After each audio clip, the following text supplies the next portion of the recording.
Hi, my name is Zach. This is the Good Again podcast. This is where you get conversations with holistic health practitioners from all walks of life. Today we have Alison Bodhani, Vedic Astrologer, licensed counselor, friend, mentor, and teacher. She's my first Vedic astrology teacher that I met back in 2012. And over the years, she's been a fantastic support for me and has become a good friend of mine. Today we talk about all sorts of things: trauma, gurus, and meditation. So I hope you enjoy this conversation, and we'll get right into it. Hey, everybody. Welcome to the Good Again podcast. I'm Zach, and I'm joined by my friend, Alison. How are you doing today, Alison? I'm wonderful, Zach. How are you? I'm doing pretty well. Today's been going very well. You look great. Thank you. You also look great. Your Ayurveda is paying off. That skin is glowing. Thank you. Yeah. It's, most of it's just taking Matriphala. Yes. If you take Triphala, then you need no other medicine, right? That's one of the big things. Yeah. Or like, if you can't eat Ayurvedically, just take Triphala and don't worry, Dr. Lab would say. Right. Have Triphala with your McDonald's and at least there's some offset. It'll help. But there's always that Ayurvedic saying, like, if the diet is wrong, then medicine is of no use. But if the diet is right, then you don't need medicine. Right. So always looking at how food is medicine, and we want to govern the diet so that we don't have to worry about like, oh, what herb do I take and what medicine should I take and when do it, like, just eat nice food, eat good sattvic food, you're good. So anyways, Ayurveda stuff aside, one of the main things I wanted to invite you on for, one, I first admire and respect you and appreciate the work that you do and the impact you've had on my life personally. And I know that getting into some kind of healing work in itself generally has some inspiration rooted in suffering or some kind of challenge of your own. And I wanted to understand what it was that really inspired you to commit to and choose a lifestyle where you're interested or you're pursuing healing and wellness or a holistic way of being. Mm-hmm. So, well, and then there are so many hidden roots to why humans do things, and humans overcredit narrative. I mean, they, more than looking at causality, they tend to narrate about their contribution to causality that they've reasoned out or concluded through partial memory and emotion and bad ideas or semi-bad ideas. So when I think about causality about anything, could I credit myself with inspiration, or was I just shunted along by fate? I was thinking about this morning in terms of rivers who flow to the sea without having a narrative about how they get there. They don't say, oh, and then, I encountered this impasse and drilled my way through the rock, and it was a very tough time in my life. And then, blah, blah, blah. So I'm always sort of questioning the level of will that humans have versus, and the level of knowledge that they have and the level of awareness. So I couldn't say that there is, in my own case, I couldn't say there's any one thing that particularly inspired me to go down the roads that I've traveled down. I could list maybe half a dozen things I think of as root causes. Okay. And so are you, this is less of like a particular defining moment that you had. It was more like a series of events that pushed you towards more healing. Like, oh, this happened, then I did more of this thing in response. Like, right? Well, I would attribute some of it to past life memory.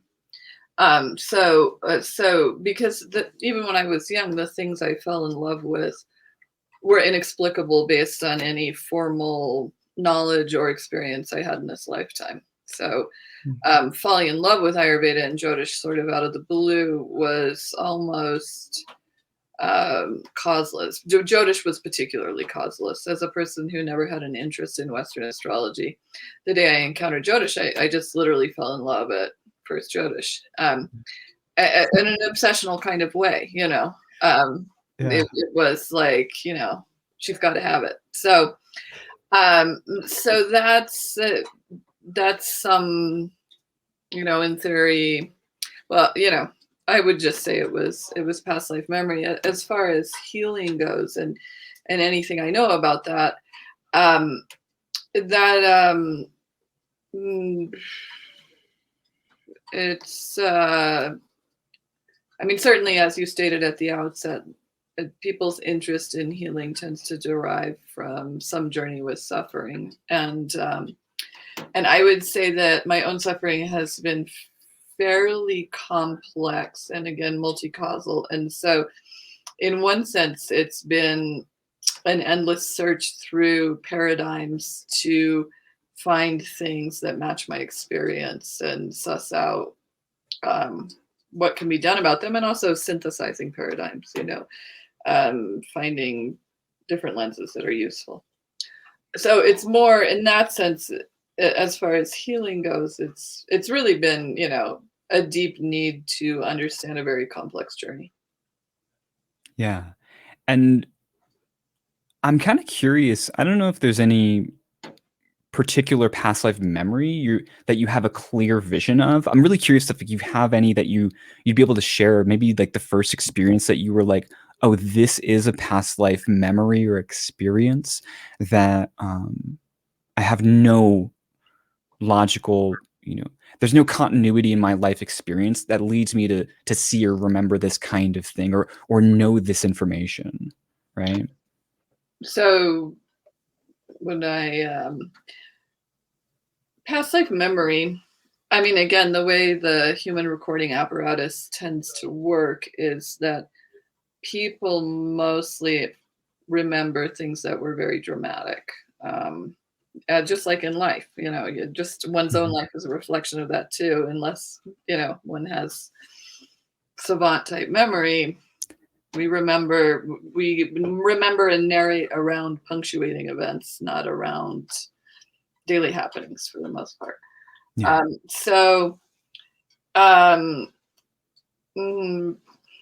Past life memories. Well,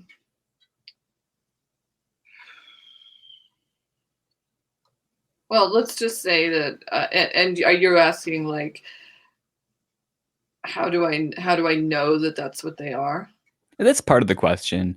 But it's also, I'm just curious if you had any sort of maybe a dramatic, striking memory or experience. Like I was off in the woods and I remembered seeing this, the city of Varanasi and all the, the candles lit at night or something. I don't know.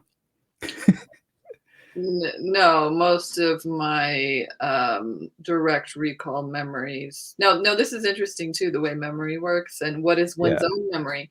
What is the memories of one's ancestors? Because I've watched many people who think they have past life memories get them wrong or exaggerate or build a whole narrative that can't possibly be entirely correct, because I don't know why that is, but I know I've watched people do it. And so one can also acquire memory from one's ancestors, and and from, let's say, spirit entities. So it becomes a very interesting question of whose memory is this anyway? I would say that having and because life often incarnations operate as a fractal pattern, there can be several layers of memory that constellate in the same direction to create a very strong samskara. So people can, it's again that like kind of increasing feedback loop or positive feedback loop where everything goes to reaffirm some type of energy.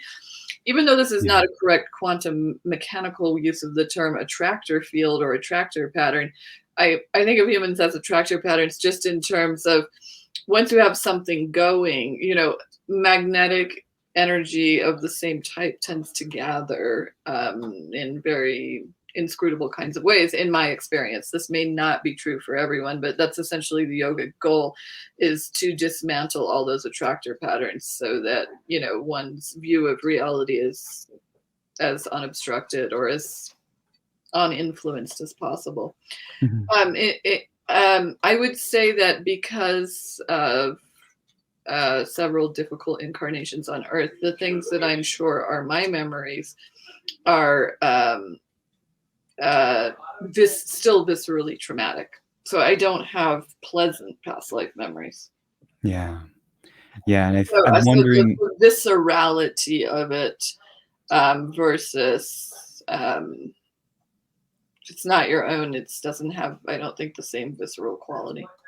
yeah. And I think I'm reminded of this distinction between a impression or like samskara versus an audio visual memory, right? Like I often want to quantify or like list out and categorize my memories as like experiences that I have a visual recollection and an audio or narrative experience of Mhm. versus what you're describing, that visceral nature that um, when you experience that stimulus or a related stimulus in present lifetime, you then have a response that's more out of like a habit or an impulse that you don't necessarily have control of or a reference for. Am I?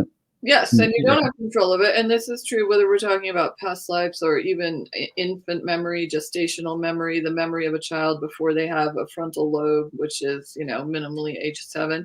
So Yeah. most memory, a lot of and it is visceral, but the whole limbic brain, which is, the limbic brain is at the back of the skull and the neocortex covers it. And the limbic brain, which houses the amygdala and the hippocampus, has a recorder that records everything that you do and experience. And the amygdala has a file flipping system. So the limbic brain scans the current setting, and when it sees something that reminds it of a past experience, it pulls that file and puts it in the computer of you without your consent, without your rational, like without you deliberating about it and deciding about it.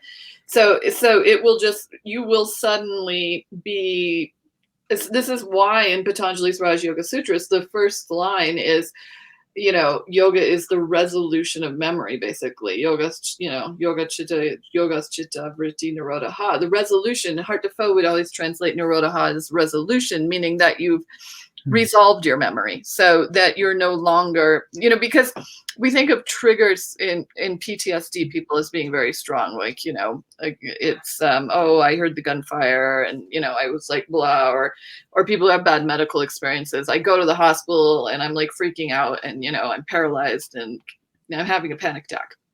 Yeah. But this is actually always happening on lower levels.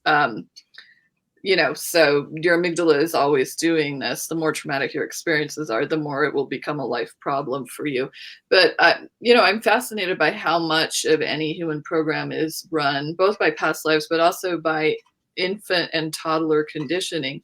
The most well-supported research on bonding is what's called attachment theory, which is very replicatable in research and proposes that it documents and proposes that the way an infant becomes attached to their primary caregivers will be the pattern they will follow across their adult life. As demonstrable research of how strong those unconscious or influences are that are beneath what we can intellectually navigate. That's one of the purposes of meditation, is that it strengthens a certain central region of the brain that can, with training, exercise governing control over the rest of those responses, at least most of the time. Yeah. Yeah. I remember some research. So I was at a conference for this like mental health and well-being summit where is put on by Art of Living. So they had a lot of research on the Sudarshan Kriya, their specific breathing technique. And they were finding that people who had difficult or like came from homes of divorce, especially men, had difficult or low levels of self-regulation, and Mhm. that was associated with a lower activity or firing of the frontal cortex of the brain, and that doing pranayama was something that activated that frontal cortex and also contributed to the ability to self-regulate and control. So whether that's keeping them, avoiding addictive behavior or patterns, drug use, abuse, or violent tendencies even. Yeah. And so, a lot of my experience or understanding also ties in with that. Yes. And I've also read with attachment theory, that book Attached, where that's based on the same research, right? Mm-hmm. Yes. And so do you tend to believe that people who are within one of these structures, that whether it's anxious avoidant or that mix anxious avoidant or secure, do people tend to deviate from or mature over time, or are they generally stuck within one of those frameworks or categories? It depends on karmic opportunity, education and experience, and whether there in psychological parlance, there's what's called earned secure attachment, where through processing your infant toddler self, you can then you have what's called earned secure attachment. You've worked out things to be really, attachment is about self-attachment too, because the world is a mirror. So having processed things and become secure with your own self, you have earned secure attachment as far as relating with others go. So I wouldn't say that now there's also a learning curve for us all. So all beings, A, get experience, which teaches them things, and B, get old, which blunts everything. Because as your as your five senses decline and your neurohormones decline, that also makes you less, you could say, less reactive in a positive sense, or less responsive in a negative sense. So on average, but I have, having worked with a lot of people, many people continue in the same vein right to the grave, because A, because it takes education, and B, because it takes consistent effort to change those things, to rewire the brain. So I don't know that there's, I don't know that the statistics on how many people outgrow themselves. Yeah, but it's trending towards like they're pretty stuck till the grave for the most part. Not that it's like you're bound to that. Like there are opportunities, as you said, karmic opportunity can allow you to break free of patterns. Yeah, or dissolve them or modify them. I wouldn't, are most people stuck until the grave? No, everyone's learning something. No, they may be acquiring whole new sets of some scars that will then be difficult to dismantle later. What learning consists of. I mean, in a way, we're saying that we've modified our samskaras, but you can simply be acquiring new samskaras. So the I would say, I think the rate of self-resolution tends to not be that high on average. Because even if in a mundane sense you get on top of this incarnation, you're, talking yogically, there's the causal body, the astral body, and the physical body. And there's the whole causal plane of karma, and then there's prarabdha karma, the karma that's going to ripen in this lifetime. So it takes extraordinary measures if you want to burn through your, like, let's say you've been coming down here since the dinosaurs. Like, if you want to resolve yourself from when you were a one-celled protozoa, when you were a dinosaur, all the way through to when you were a human, that's going to take a lot of doing. So that is sort of the ultimate yogic goal, is to liberate Kundalini from all of these senses of being. In biology, they say I think it's ontogeny recapitulates phylogeny. or the reverse. But what they mean is that, this is one theory, is that across a human gestation, a human passes through, they're like a tadpole, and then they're like a fish, and then they're like a lizard, and yada yada. Whatever it is, but that there's an evolutionary recapitulation of some little sort in a human pregnancy for the fetus. But in terms of like thinking about archetypal resolution and India's sort of greatness in that, cosmologically speaking, Vishnu has 10 incarnations classically. Only the last 3 are human. Rama, or 4 perhaps, if Rama, Krishna, Buddha, if you add Buddha to the list, and then Kalki, who is, the destroyer. That's the last thing, is Kalki's like, going to bring it all to a close, because you can take this as an internal process as well as an external process. And so, but, Vishnu also passes through an ontogeny process. He's a turtle, he's a fish, he's a boar, etc. Actually 5 human incarnations, because Vamana is a dwarf. So, all right. So 5, but he has all these other types of animal incarnations, in that same kind of process of talking about resolving memory, on a vast scale. And so I'm inspired, and I'm on this idea and concept of processing for individuals. And I know from working with you, there is a lot of surface level logical, understanding you can provide from talking to somebody, counseling them, but also there's a lot of tools and just like somatic experiences and focusing on the body and just getting nonverbal and focusing on raw feelings and doing techniques to process these things. And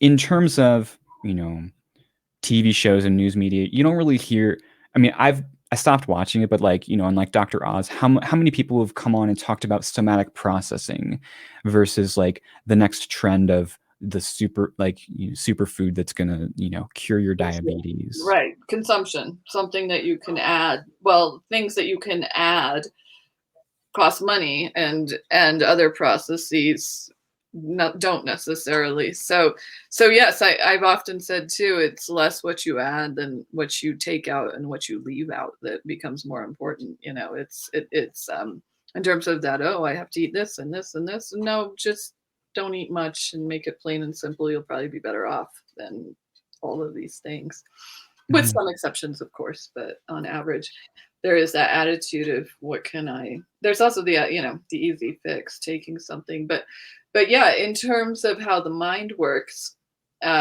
intellect and verbal speech, intellect, especially for Western people or for any very thoughtful kind of person, it's good to have a solid analytical understanding of why something is going to work. So, but what will actually work is often non-left hemisphere, non-analytical, non-reasoning techniques. So yes, somatic experiencing, sitting with the sensations in the body, visioning, letting images. The right hemisphere, which is very strongly connected to the limbic system, thinks holistically, symbolically, imagistically, and can connect image and felt sensation in the body.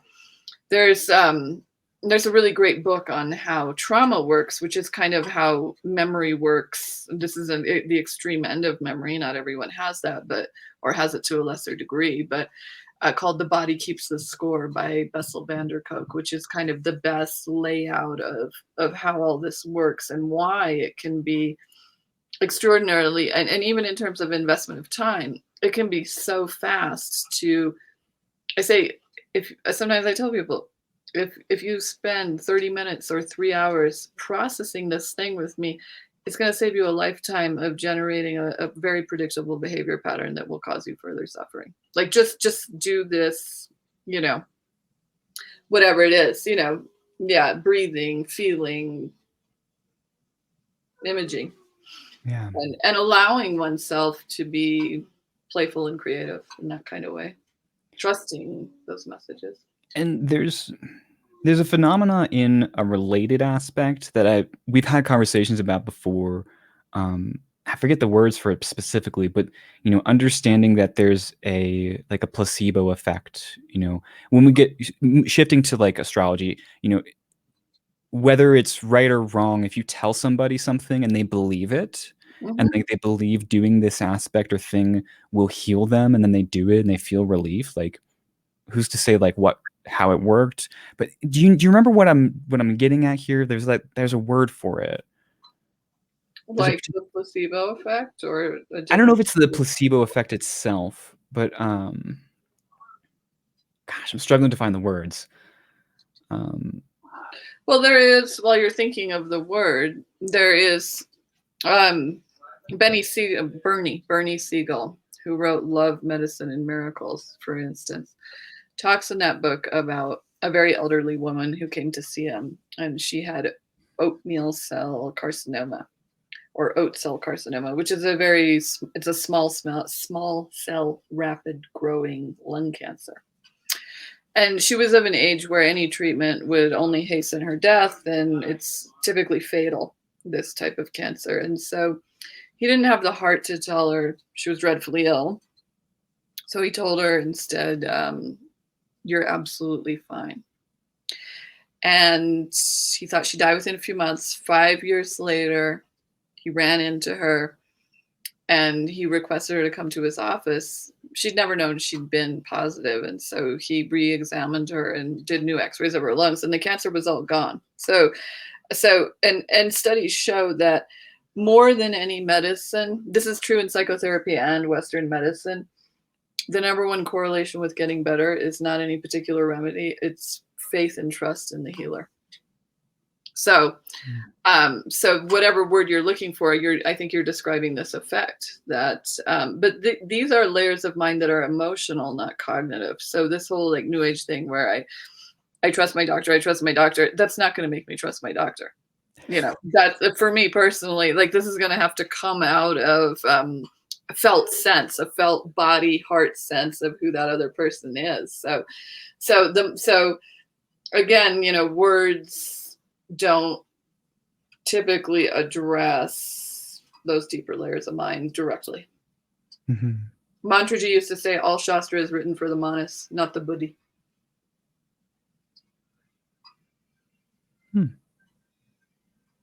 It makes sense. Yeah, it does. Yeah, there was like I remember very distinctly in ASP1 with Dr. Ladd, someone asked a question and they said, is all spiritual science or spirituality just for the mind so it can then just shut up? And Dr. Ladd just confirms, yep, that's it. You got it. Yeah. Do this to calm your mind, and then once it's out of the way, you can heal. Yes, or to delete your mind. I think more in terms of deleting than calming. I don't want Scylla and Charybdis to go to sleep. I want them to vanish into the ether, so to speak. So, because otherwise, even if they're calm for 3 hours in the morning, they're going to wake up in the afternoon and be my problem again. So, I don't know that all spiritual medicine is for that. Yeah. Calming the mind is a little bit,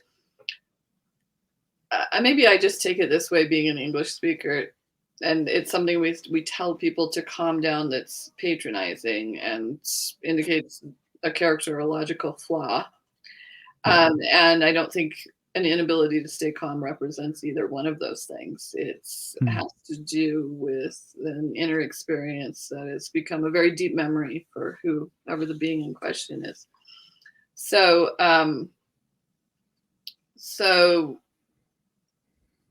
this idea of being calm on the surface is not true calm, Yeah. I find always students of mine, like, they get really hung up. Like, if I'm teaching meditation, they get really hung up on how, like, we have a conversation before I talk, like, through a class or something, but they're always like, oh, yeah, I can't meditate. My mind's just chattering all the time. And I'm constantly having to correct them, being like, no, you're doing the work. The mind is running. Like, you just need to let it go and stop trying to control it. I And then when disagree. you disagree? I disagree. No, I am. Yeah, I strongly disagree. Coming out of I find this very interesting sort of Well, time. what do you disagree with specifically?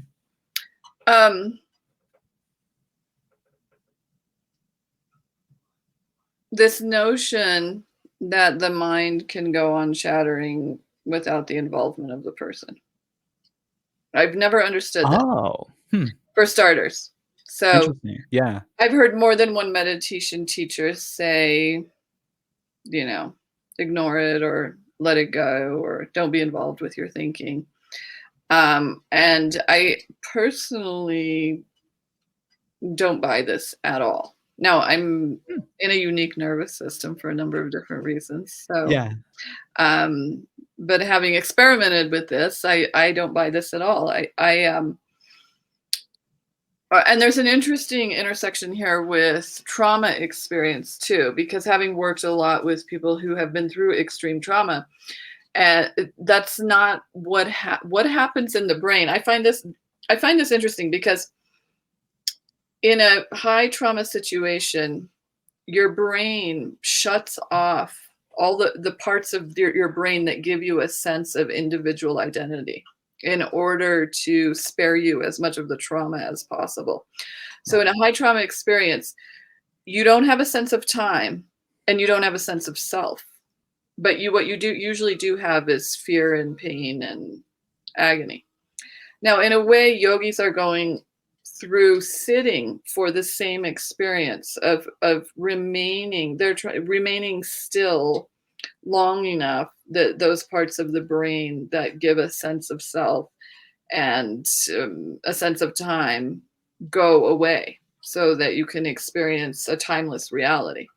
But timelessness can be a state of peace or it can be a state of hell. Any person who is in a PTSD experience or in a flashback of it is going into a timeless hell. They don't have a sense of time. So for these people, particularly to sit down and try to meditate, first of all, eye closing is a problem because it's a type of helplessness. And once you've learned to be hypervigilant, it's absolutely terrifying to the limbic brain to have your eyes closed. Second of all, if you start to lose track of time, this stimulates PTSD because all of your timeless experiences may be associated with very profound negativity. So in order to reactivate that part of the brain, in my experience, the best thing to do is to teach people to count, because counting gives a sense of time and reactivates enough of the part of the brain that gives a sense of rhythm that the person can then stay calm through the act of counting. I knew a Native American shaman who was in prison. He was tortured by his adoptive parents, and then he was in prison, and he learned to meditate by counting in prison. And Hitler was severely traumatized as a child, and as an adult, he would leap out of bed in the middle of the night and run in the corner of the room and start counting.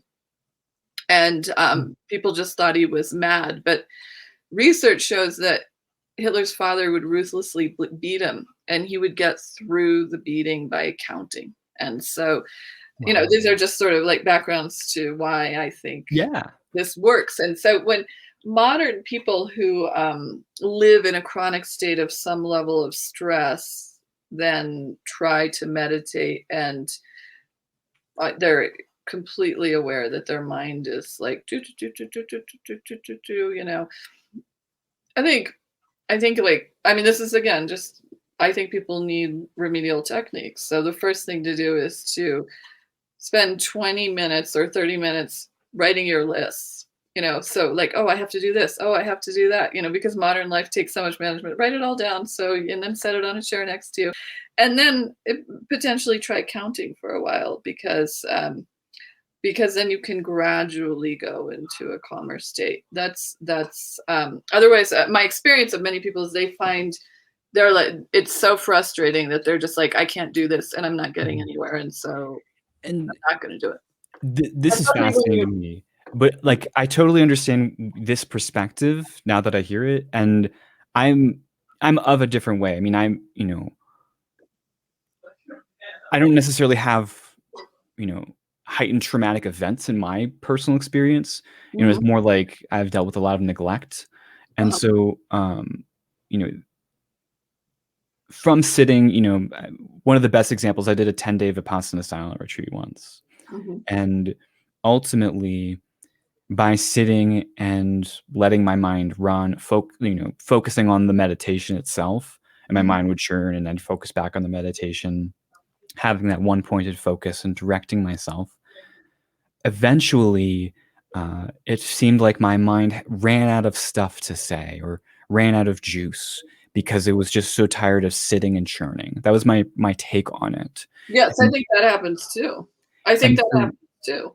and so out of that experience, that's why I generally, um, invite people, focus on the breath, focus on the technique, whatever the process that you're doing is, and whatever type of meditation. If it's a breath meditation, focus on the breath, focus on the inhale, focus on the sensations. Don't focus on the mind and the thinking. Keep turning your attention to that and ignore it until, gradually it calms down because you're focusing on the breath. So, That's um, also true. Mind follows prana, and if you get control of the prana, yeah, your mind will calm. And some people have that.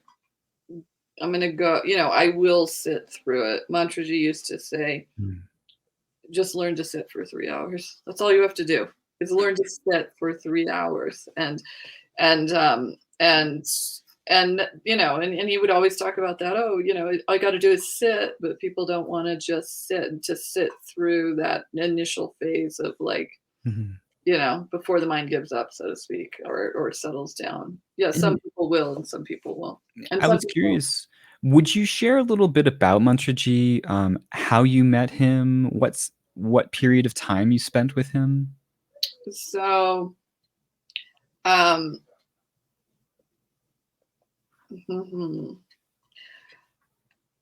a friend of mine, I lived in Toronto once for about 6 to 8 months to take a yoga teacher training course and a meditation course and an Ayurveda course. It was sort of all the same teacher.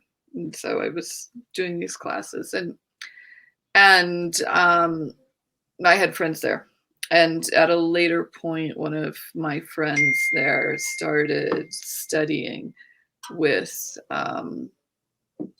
Mantraji, Patanjali's Raj Yoga Sutras. And she showed him a photograph of me. And he told her, tell that lady to come here and see me. So I went to see him. And at the time I went to see him, I was, as I often am, dreadfully ill. And I thought I was dying. And so this was sort of going to be my, I was going to go see this great being and then leave the planet. And he took one look at me and he went home and got some moti pishti, some Ayurveda pearl powder, and he rubbed it in the palm of his hand and he gave it to me. And I had been on the sofa for all winter. This happened in the spring, just thinking I was dying. And I mean, unable to move. And he fed this to me, and within an hour I was well. Within an hour. In terms of magic. So that's how I met him. And after that, did you then, like, I guess, become a follower, or what was your timelines like interacting with him? Because you've learned from him, you've learned things. I just don't know, like, for how long or what time frame that was. I lived in Toronto for about 6 months and then spoke to him for until he left the planet in 2017. So that's a period of what? Many years? roughly 15 years. Wow. So yes, but people who lived in Toronto, often went to weekly satsangs with him for years on end, and he taught some people Jyotish and Sanskrit and philosophy, spiritual philosophy. So he was good at or always at knowing what would most serve a person. He was very good. He was very good at assessing individuals and knowing the medicine that individual needed in many different kinds of ways. So he often, was different with different people for that reason. One of his students in Toronto wrote a book about him and had students of his contribute anecdotes. It's called A Rishi Among Us, where several people write anecdotes about what they learned from Mantraji, and that gives a much better outlay of who he was as a being. It's A Rishi Among Us. It's by a woman named Andrea Oliveira, and Robert Svoboda wrote the introduction. Beautiful. And so Robert Svoboda had encountered Mantraji also? Yes. Right? And am I right that Heart to Foe also did? Yes, Heart to Foe, we could say, was his main student. Mantraji came to the West to find Heart to Foe. He came to the West. My student is there. I have to go find him. And according to Hart, when Mantraji got to Toronto, he set up a little thing in a bookstore. He had a thing that said astrology lessons, and he was sitting there every day, and it took about a week, and Hart walked in, and Mantraji picked up his sign, said, "Come on, let's go." So Hart, spent 4 hours a day with him every day for 15 years.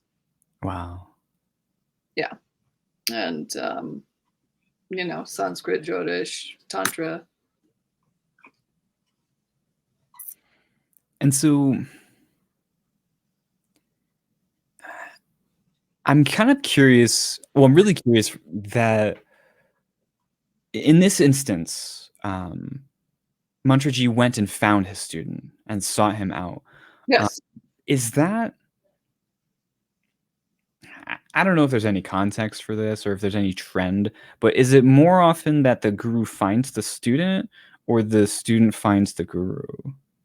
Well, I mean, there's the saying, when the student is ready, the teacher will appear, and it is more often that the guru finds the student. Although these stories often become very wonderful, very magical, very funny, of course, but that statement implies two things: is that, Robert Svoboda would say in the Agora books, something Vimalananda always said, the nature will teach any sincere aspirant.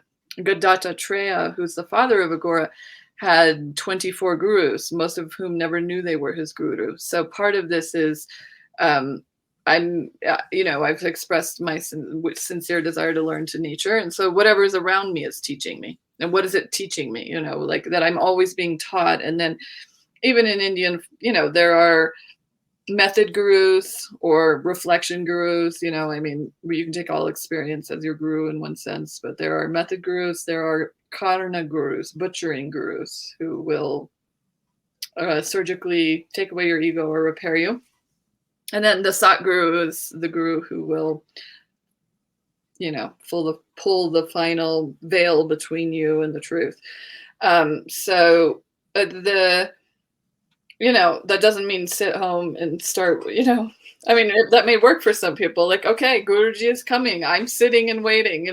This can work. Sitting is its own teacher too, and then for other, but it sort of implies start getting ready, because the teacher, there may be a series of teachers depending on one's life path, so get ready with whoever you've got now, and know, and also know what that know what the depth of that relationship is, or spend some time trying to discover what the depth of that relationship is before making, in a classic guru disciple relationship, that's you're people struggle with this in the West because they make this kind of commitment or think they make this kind of commitment without having first studied the being in question to make sure, or getting a sign that this is indeed the case. And to go all in, to go all in wrongly is, of course, its own teaching, but to know something about this sort of thing before you go all in is good. Mm-hmm. So. And so, I've had my own personal experience with like finding teachers and teachings, and I tend to feel like every time I've found something that's good for me or good for my path, like I found a yoga studio. I stumbled into the wrong yoga studio, and it ended up being the right yoga studio for me. The one I was looking for was across the street. I just missed the sign completely and saw a different yoga studio sign. And then that led me to, meeting people in art of living, who then led me to, meeting Sri Sri, and then meeting, my cousin, she was marrying a Sikh man, and he told me about Dr. Lad, and I very blindly and quickly said, oh, this is what I want to do. This is for me, with doing very little research, but just trusting and very blindly trusting. So maybe this is a bit more common than not, this blind trust in this path, because that then led me to being at the Institute, and then meeting Simon, and then through him meeting you, and then geez. So, that being said, looking back, I objectively made very uninformed decisions. Yes. In terms of research and studying, but all the information that I needed was that sense of knowing, like, this is what I want to do next, and this is where I'm going. And good intuition can work that way for a person. If a person has good intuition and actually knows whether for a whole, for whatever reason, past lives, this life, they have some kind of clarity with their intuition, that will work.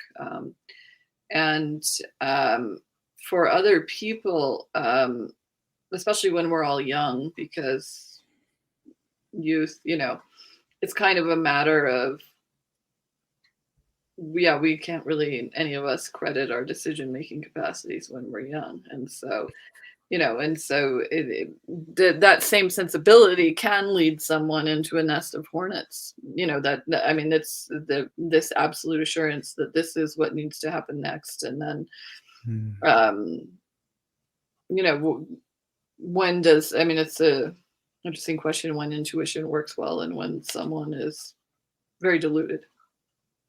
So, but for people for whom intuition works well, yeah, it's very nice. Like, I just know it. I don't know how I know it. I know it, and I do it, and it works. Yeah. And I guess, like, my experience has always been like just a great big experiment in trial and error. Try this. Does it work? Does it not? Yes. And then keep going and keep hitting my head against walls until, as a blind mouse, I stumble my way out of the maze. But most of the time, and everything, it requires experience and experimentation and experience. And so none of us can know. I would say, in a sense, he who makes the most mistakes wins. He tried the most things and, has the most comparative experience base. Yeah.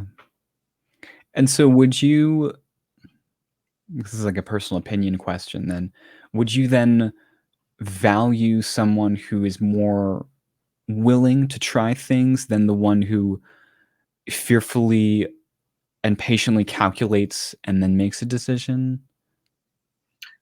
Not necessarily.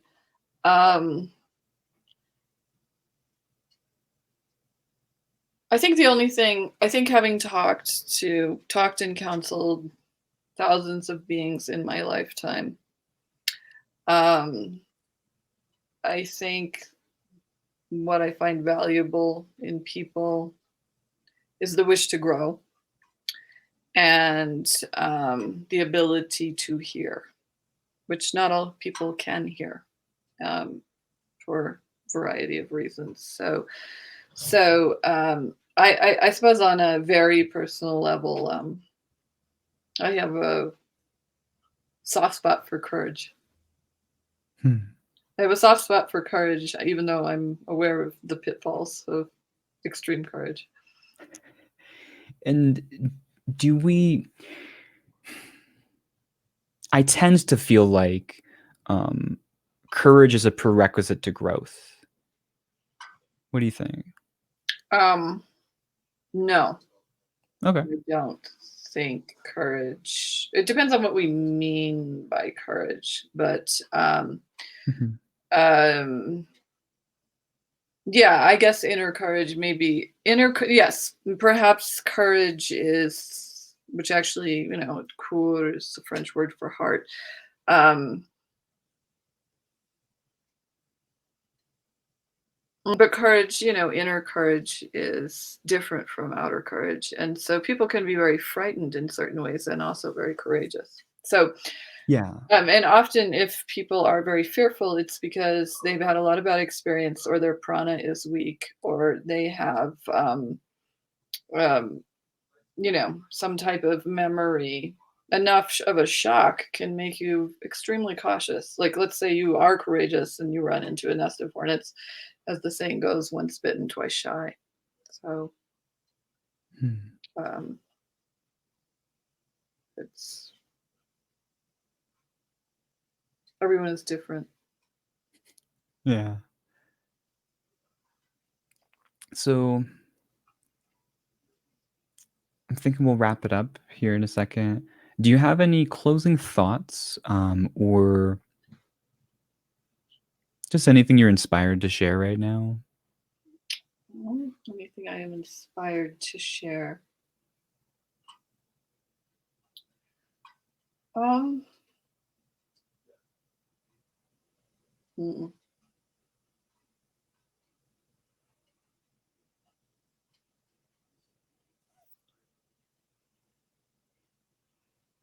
no, no, I